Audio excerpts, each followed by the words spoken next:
Hervé Navelou, bonjour. Merci de me recevoir aujourd'hui chez L'Oréal. Nous sommes là pour parler de femmes. Et avant d'aborder ce sujet qui m'est cher, j'aimerais que vous nous parliez en quelques mots de votre parcours. Je m'occupe du groupe L'Oréal en France. Je suis dans le groupe depuis 30 ans.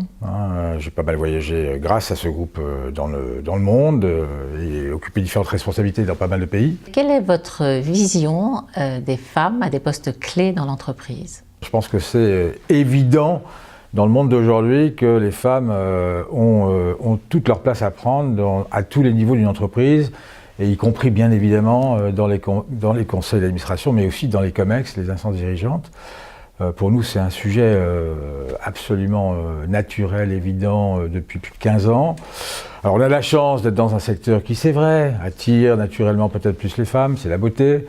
Leur regard y est donc plus précieux, très utile pour nous bien sûr, mais indépendamment de ça, on a besoin aujourd'hui dans les entreprises modernes du regard, du jugement, du courage, du pragmatisme des femmes, y compris comme grandes patronnes. Et chez nous, on a par exemple en France un COMEX France composé à plus de 60% de femmes, et dans les instances de direction des marques et des divisions, c'est également la même chose.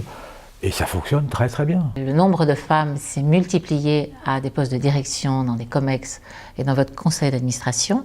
Quelle est la performance observée depuis leur venue? Les femmes ont une énergie, un pragmatisme, un courage aussi, y compris dans leur rôle de manager, que je trouve assez remarquable.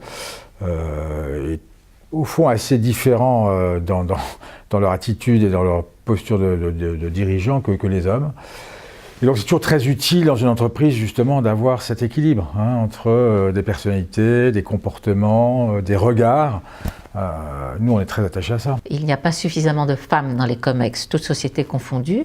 Est-ce que vous pensez qu'une mise en place de quotas serait un bon moyen de résoudre ce problème? La parité me paraît une telle nécessité que j'ai du mal à me dire qu'on va être obligé de passer par des quotas. Maintenant si c'est un mal nécessaire peut-être, je trouverais ça vraiment dommage. Ça veut dire qu'il y a quand même un gros travail encore à faire d'éducation et d'ouverture des esprits sur ce sujet à faire. Moi, ce que j'encouragerais, c'est vraiment encourager les entreprises qui n'y sont pas, à aller voir celles qui sont déjà dans un stade de développement sur ce sujet beaucoup plus avancé, et qu'elles aillent les voir, ces entreprises, et que ces gens-là voient les bénéfices que tirent les entreprises qui se sont engagées dans la parité. Ils sont juste évidents. Nous avons beaucoup aujourd'hui parlé de mixité, de parité, mais en termes de RSE, est-ce qu'il y a d'autres domaines sur lesquels vous travaillez? C'est vrai que L'Oréal, en fait, en France notamment, fait un tas de choses. Et on est souvent perçu comme une entreprise très performante, très axée recherche, puissante, qui rayonne dans le monde.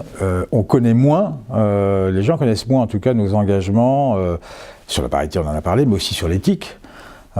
Sur le développement durable, sur l'inclusion en général et la diversité. Et on a tout un travail à faire dans ce domaine-là. En tout cas, ça me donne l'occasion d'en parler parce que ce sont des causes qui nous sont vraiment chères et qui, je crois, doivent être un motif de fierté pour nous tous et qu'on veut vraiment faire avancer en tout cas. Merci Hervé pour cet entretien très intéressant. Nous continuerons de suivre les actions du groupe L'Oréal avec beaucoup d'intérêt. Merci à vous, c'est un plaisir. Merci bien.